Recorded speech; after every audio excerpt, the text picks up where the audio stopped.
Hey everybody, it's the WaitingForNextYear.com podcast. I'm your host, Craig Lindell, and tonight we are going to be talking about Stipe Miocic, who is defending his UFC heavyweight title against Junior Dos Santos in Dallas.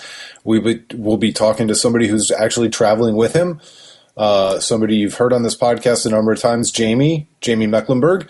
And it should be an interesting conversation as Stipe looks to defend his title for the second time and also avenge one of his most recent losses. So we'll talk about that. Before we get there, Patreon, patreon.com/WFNY. That's where you support what we are doing. And now here's Jamie. Just kidding. Patreon, patreon.com/WFNY. You don't have to do it, but you can. And it'd be nice if you did. Every little bit helps, even if you jump in for 1 month. We'd appreciate it. So that's patreon.com/WFNY. That's it. Here's Jamie. For real this time, I promise. Here's Jamie. Waiting for next year. Waiting for next year. There's Jamie. Hi. I teased everybody, and in the middle of the Patreon read, I said, all right, enough of that. Here's Jamie, and then I went back into the Patreon read. I like it. Because people skip too much. They shouldn't skip, and I know who you're talking about, and he shouldn't skip either. The next time you want Girl Scout cookies, I'm going to make sure you're not skipping over that intro, my friend. Exactly. Mm-hmm. All right, so let's talk about Stipe. This Saturday... he is looking to defend his title for the second time and also avenge one of his more recent losses to Junior Dos Santos. So, how much do you think? I mean, the nerves feel just almost as much as when we watched him defend for the first time. Yeah, for sure. There's a lot of differences this time. It's not here, which is a huge difference. That whole run up to the fight in Cleveland was just utter insanity for him and everybody else involved. It was just chaos and craziness. I think this time it's more business as usual. They're in Dallas. They've gotten to Dallas. I want to say, so Sunday he was in Bristol doing Sports Center, and then Monday, either Sunday night or Monday morning, they got into Dallas. So it's just kind of been him and the team being kind of embedded down there and waiting for everybody else to show up tomorrow, and a little bit more business as usual than the whole run up to Cleveland last September was. So, do you think it's almost better that he doesn't have the distraction of home as I jumble my way through a question? Oh, no. Well, you jumble your way through one question out of like 1,000, and I jumble my way through every single answer. So, no. Yes, this is better. I think it's better.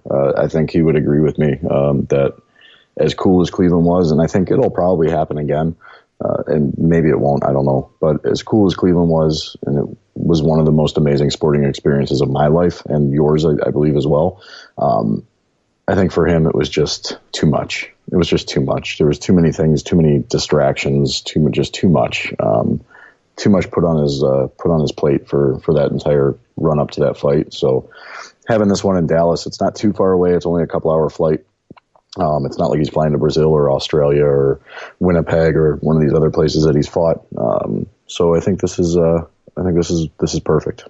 Well, and I actually believe it too, because and this is something we touched on, I think, the last time we talked in this podcast, but it was maybe like 2 days after he defends his title in front of a sold-out Cleveland crowd, 18,000 strong, like chanting his name and cheering him on, and then he was in some CPR class with the rest of you guys like 2 days later. A lot of champs, a lot of fighters like to play the every guy. A lot of celebrities, frankly, like to play the everyman angle. Stipe is pretty close to the real deal, as close to the real deal as there is.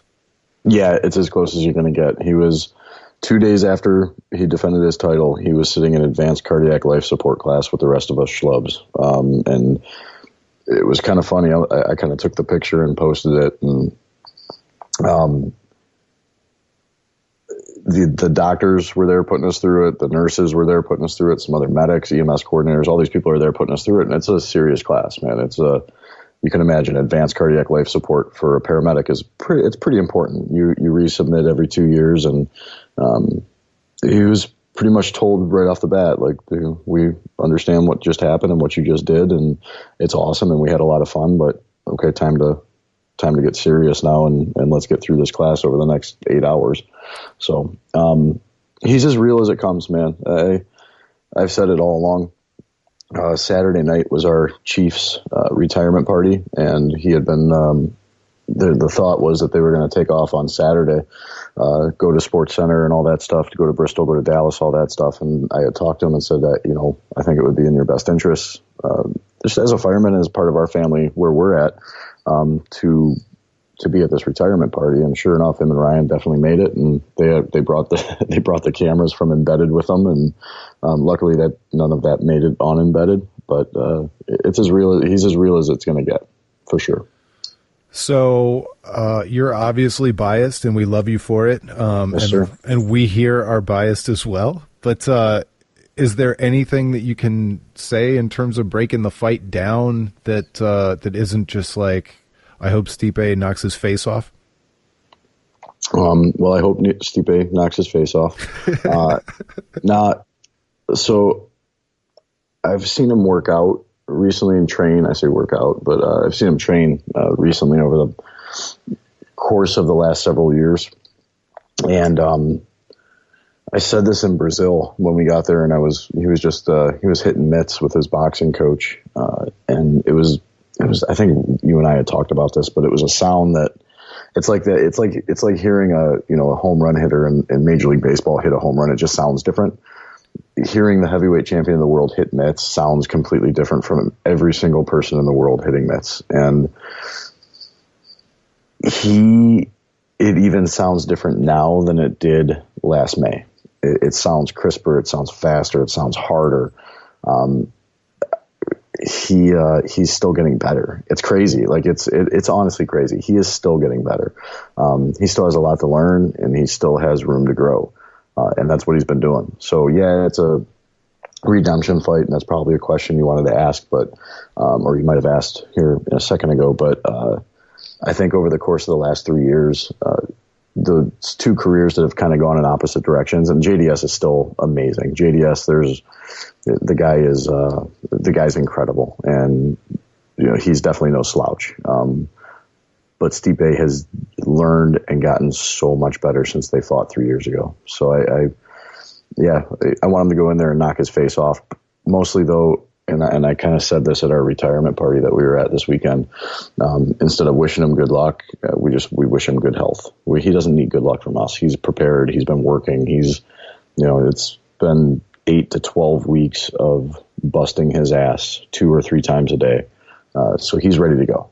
So we don't need to wish him good luck. Well, and that's one of the things that I've learned as I've started following UFC over the years is that, when you first start watching, it's so up and down, and all the guys are so dangerous that it could almost feel like luck. But these guys make their own luck. And Stipe is certainly on a streak right now where it's not luck. Sure, there are, he's taken some big shots and he's come back from them. But even that's not luck. It's just really interesting how your perspective changes as a fan over time, from the very beginning where it feels like it's all random and it's all, any given Sunday kind of a thing. And it's not really any given Sunday as much as I originally thought. Yeah. Yeah. And the heavyweight division, it could be. I mean, it's everyone's one punch away in the heavyweight division, but there's a lot of work. There's so much work that goes into it. And this, pretty much, I don't want to say every camp, but the last few camps I've been able to, I work out at the gym. I certainly don't work out with Stipe or do MMA.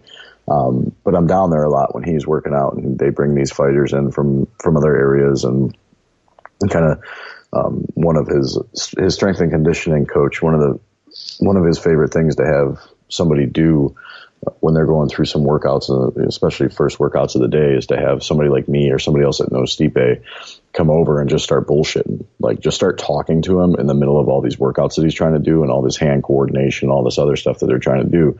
He loves when people come over and do that because it makes him, kind of trying to do 2 or 3 things at the same time, which, when you think about it, it doesn't sound like much, but if somebody were to sit there and try to hold a conversation with me while I'm trying to do whatever workout wise, it's pretty difficult for me. I'm not one of these guys that can talk and work out at the same time. So, there's a lot of work, man. There's a lot of work. There's a lot of thought. There's a lot of coaching that goes into this whole thing. And it's been fun to watch the last few years for sure. It's been fun to be able to kind of be on the inside of it and be able to watch the growth from it, be able to watch the interaction from everybody. It's been fun. It's good. So this is one of the longer breaks that Stipe's had in a very long time. He defended his title against Overeem in Cleveland in September. What do you think about the amount of time? I don't even think about it. He deserved it. I guess that's what I think about it. Until literally until you just said it right now, it hasn't even crossed my mind. And it has been a good break, but he deserved it. He has fought every 3 to 4 months since he got into the UFC, and he's taken fights on short notice, left and right. And now he's the champ, and he doesn't have to do that. And he wanted 6 months off. He took his time off. He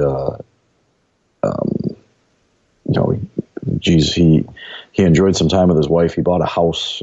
He bought some acreage. He's just been kind of enjoying himself and enjoying life. And I don't mean that in he's out partying, living the big celebrity lifestyle. It's just when he didn't build a house next to LeBron's or anything. No, not like that. No, definitely not like that.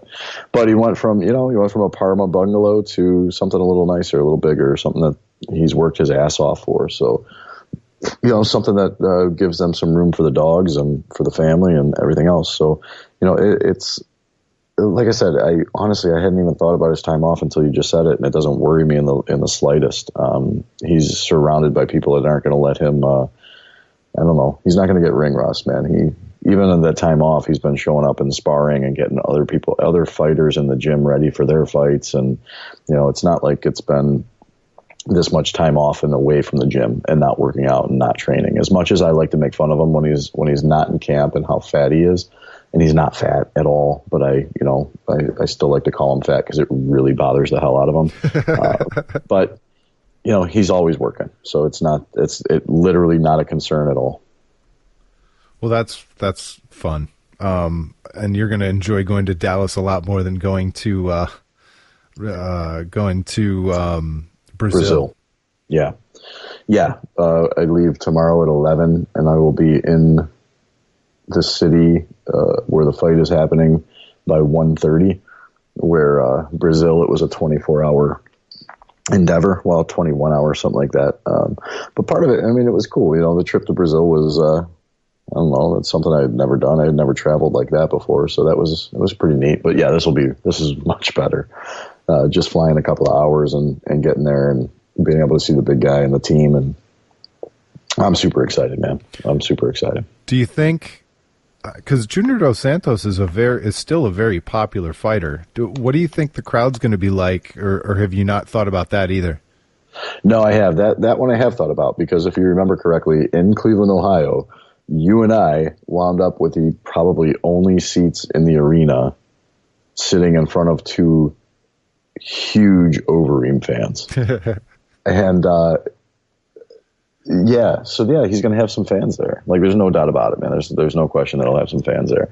I'm very interested to see what the makeup of that crowd is. Really interested. There's going to be Stipe's come a long, long way from those first few fights in the UFC, even to when he first became champion. He's come a long way from there. So I think it's going to be a pro Stipe crowd, but I do think there's going to be a large contingent for JDS there. He's been in the game a long time. He's a former champion. He's he's solid all around. He's also a really good guy, man. He is one of the few heavyweights, Stipe gets along with everybody, but JDS is literally, and I keep saying literally, I'm sorry, I hate when people do that. So he is one of the few that Stipe actually calls a friend. So that adds a little dimension to it, but I don't, obviously not that night. They won't be friends. But after their last fight, they actually, they've run into each other a few times throughout the years at different fights, including here in Cleveland. And those two get along really, really well. So it kind of just, I don't know, just a little added dimension to it. So. Well, and it's certainly night and day since Stipe couldn't buy a title fight because, the UFC didn't think he was popular enough or interesting enough or whatever, Q score, whatever they think of. It's obviously since he's gotten the title fight and since he won the title, it's just, it's hard to even imagine how night and day it's been. It is. And I think part of it, I got to be bluntly honest, it's something that I've given some thought to. I think a big part of the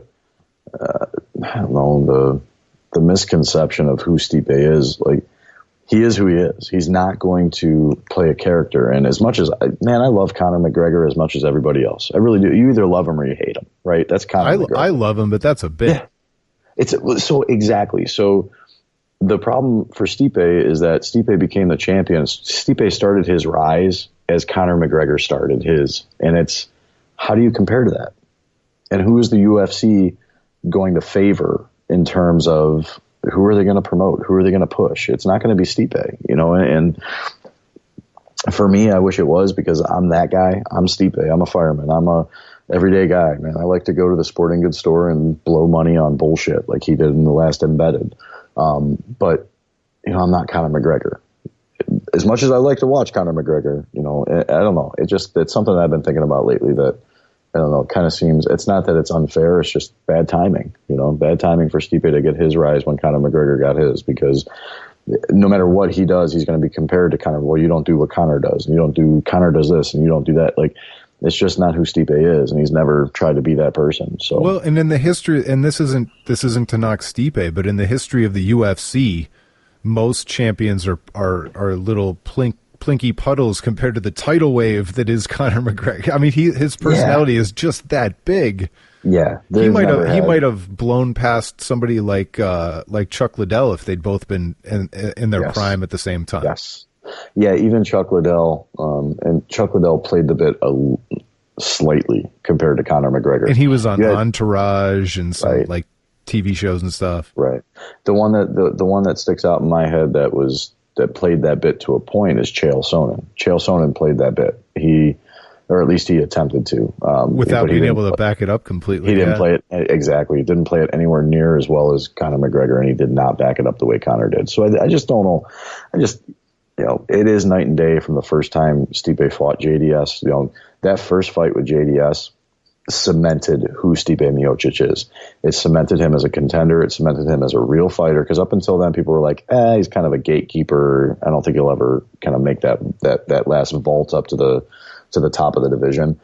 He went 5 rounds with JDS. He lost, and I know a lot of people, especially in this area, a lot of people, he didn't lose that fight. It was a very controversial. And hang on a second, I got to take a break from Jamie and just I put Jamie on pause so that he can't say anything.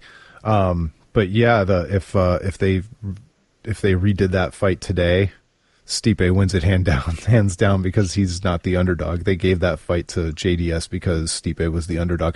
Hey, Jamie, you're back on the line. Sorry you couldn't hear what I just said. Yeah, so like I was saying, a lot of people don't think that Stipe lost that fight, and they think that JDS was kind of giving it because he was the champ, former champion and all that. But the fact of the matter is, when you look at the wins and losses, that was a loss for Stipe. So even after 5 rounds and not having his hand raised and being incredibly disappointed, that fight made Stipe Miocic who he is today. It vaulted him into the conversation of being an elite heavyweight, and it kind of opened a couple of more doors for him, for sure. It was brutal for those of us that love and care about him to watch. That was an extremely difficult fight to sit through. And yeah, I was just like everyone else. I wanted him to have his hand raised, but I knew as soon as it wasn't, I knew what his reaction would be, and it was, you don't let it go to the judges. And as soon as you let it go to the judges, you pretty much good chance that it's not going to go to you. So I don't know. Yeah, it's night and day from who he was 3 years ago, and it's night and day from who JDS was 3 years ago. So I'm excited, man. It's going to be a heck of a fight. All right, so let's talk about parking. We had a giant Twitter fight. You are one of those sons of bitches that backs his car into a parking spot. Yep. and it's a common debate, and we had it, and neither one of us is going to think that the other is wrong. Neither one of us is going to think we're wrong. But let's talk about it anyway. So you back into a parking spot. I do. So we need to really talk about how this all started. This all started, I can't take full credit for this. My wife sent me a picture earlier today of a gentleman at a Walgreens that was parked across 3 parking spots in an old Buick. And it was like 3 parking spots up by the front, by the way. It wasn't like far away from the building. So I posted it and said that I hope to someday wake up and check all around and realize that I have zero what's to give, the way this gentleman did. And it was a funny post. It was what it was. And then you posted something on it about how you can't stand people that back into parking spots, or something along those lines. Yep. Yeah. And that, to which I replied, I happen to back in pretty much every chance that I get. And that started a debate. And then what really fueled it, though, fueled it was I got salty. I was so mad at some of your Facebook people, your Facebook friends, and I decided not to be mad online with your Facebook friends who I don't know. Yes, and I appreciate that. God, did they piss me off? I wanted to start a flame war with them all. It was awesome because it's like, I'm new to Facebook. I've been on the Twitters, on the Instagrams forever. Facebook, I'm really new to it. So I saw somebody post something in response to you, and I'm like, oh God, what is about to happen? They said they said something about backing into spots is the safest way, and then they tagged it with any driving school will teach you that. And that is the line that made me want to uppercut puppies. And I'm gonna be bluntly honest. I agree. She is right. No, she's not right. As soon as I saw it, I was like, "Oh, good God, what's about to happen?" And luckily, you took it to Twitter, and we had a conversation. So I posted a poll, and even if you said it wasn't scientific, your wife agreed that it was okay. But in the end, I lost anyways. I'm looking at it right now, and only 77 votes because I don't have that many friends. But 68% of people said that they would pull in like an old person, and only 32% of us said that they would actually back in like a competent driver. So yeah, I back into parking spots, man.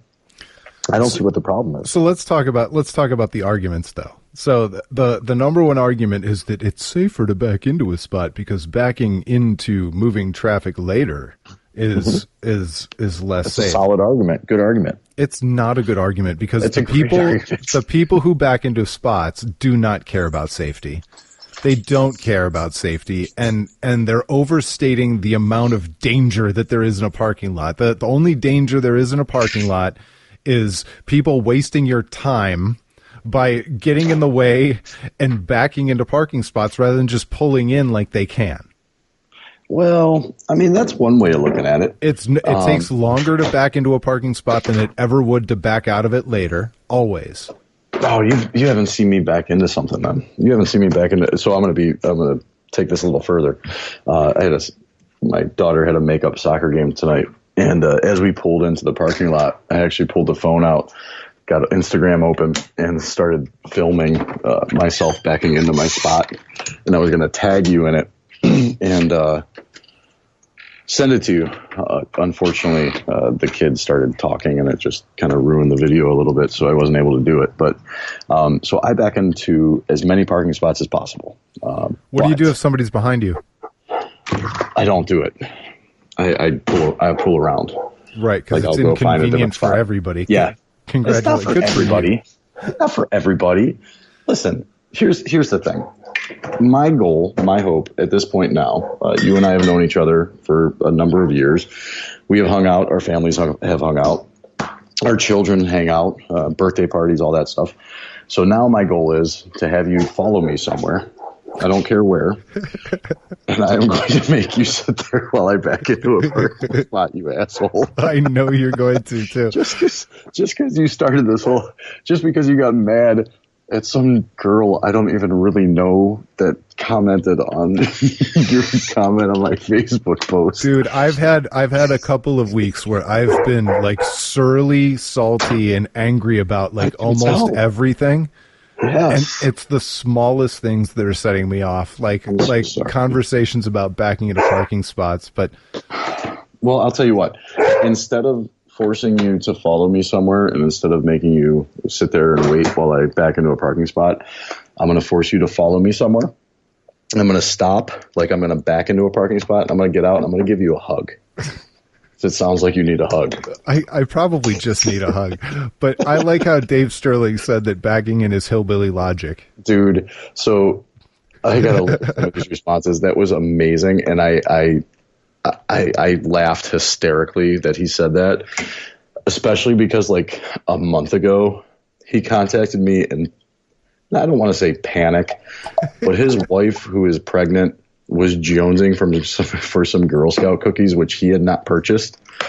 And I met him 20 minutes from here to get him some Girl Scout cookies, and I backed into my goddamn parking spot.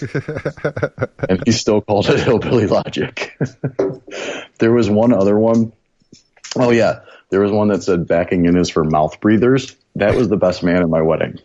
So I appreciate that one, Don. That was really nice. I love knuckle draggers, mouth breathers.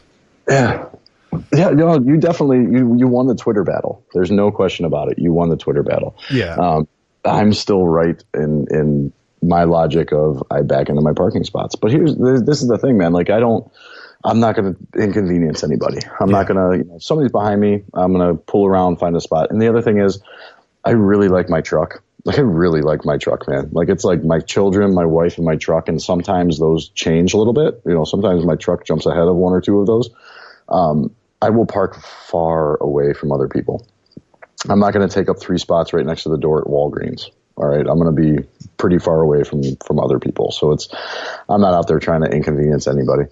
And the other thing is, when I am behind somebody that is backing in and taking their time, and it's a little bit inconveniencing for me, like I used to get super, super pissed off. Like I really did, just like you do and pretty much everybody else does. And I don't know what changed, but I don't get mad anymore.